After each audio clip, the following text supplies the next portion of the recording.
యేసుప్రభు వారు చెప్పింది వాక్యమే. యేసుప్రభు వారికి సాతాను చెప్పింది వాక్యమే. ఈ రాళ్ళు రొట్టెలన్నట్టు ఆజ్ఞాపించు, ఈ రాళ్ళు రొట్టెలన్నట్టు ఆజ్ఞాపించు. వాటి వలన నీ శరీరం ఏమైపోయింది?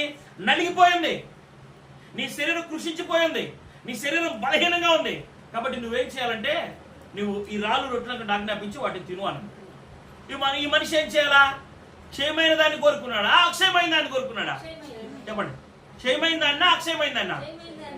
క్షయమైందన్నా అక్షయమైన చెప్పండి. మళ్ళీ నాకు అర్థం కావట్లా, మీరు నాకు చెప్పేది పట్ల. అక్షయమైన దాన్ని యేసుప్రభు వారు కోరుకున్నాడు. ఏమన్నాడు? అరే నాయనా, మీరు క్షయమైన దాన్ని రాళ్ళు రొట్టెలకు ఆజ్ఞాపించి తినమన్నావు, అది క్షయమైంది. దానివల్ల మాత్రమే మనుషుడు బతకడు. కానీ అక్షయమైన ఆహారాన్ని నేను 40 రోజులు భుజించా అన్నాడు. చెప్పండి, ఎన్ని రోజులు? 40 రోజులు నేను భుజించాను అన్నాడు. 40 రోజులు అక్షయమైన ఆహారాన్ని భుజించాను కనుక నువ్వు నన్ను శోధించలేవని అన్నాడు. అలా అపవాదిని ఎదిరించగలిగాడు యేసుప్రభు. ఒక భక్తుడు చెప్తున్నాడు, దేవుని వాక్యము నాకు దొరకక నేను భుజించుకుని అన్నాడు. ఒకడేమన్నాడంటే, నేను అది భుజించినప్పుడు నాకు అనుభవం ఏ రీతిగా ఉందంటే క్రొవ్వు మీద తిన్నట్లుగా ఉందంటున్నాడు.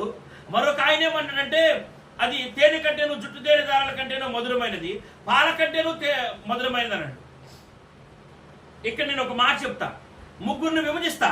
ఇక్కడున్న వారిలో ముగ్గురు ఉన్నారు. ఎవరంటే శాహాకారులు ఉన్నారు, మాంసాహారులు ఉన్నారు, ధనాహారులు ఉన్నారు. ఇప్పుడు చెప్పండి, శాహాకారులు అదే, మాంసాహారులు, ధనాహారులు. ఇదేందయ్యా అంటావా?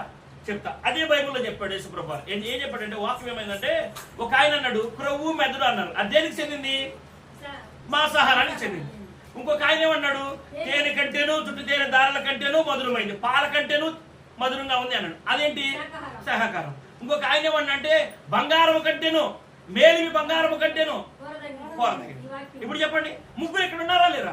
మీరు ముగ్గురు ఇక్కడ ఉన్నారు కాబట్టి మీ ముగ్గురి కంటే, మీ ముగ్గురు భుజించే, మీ ముగ్గురు ఆశించే, మీ ముగ్గురికి ఇష్టమైన దానికంటే మధురమైనది దేవుని వాక్యం.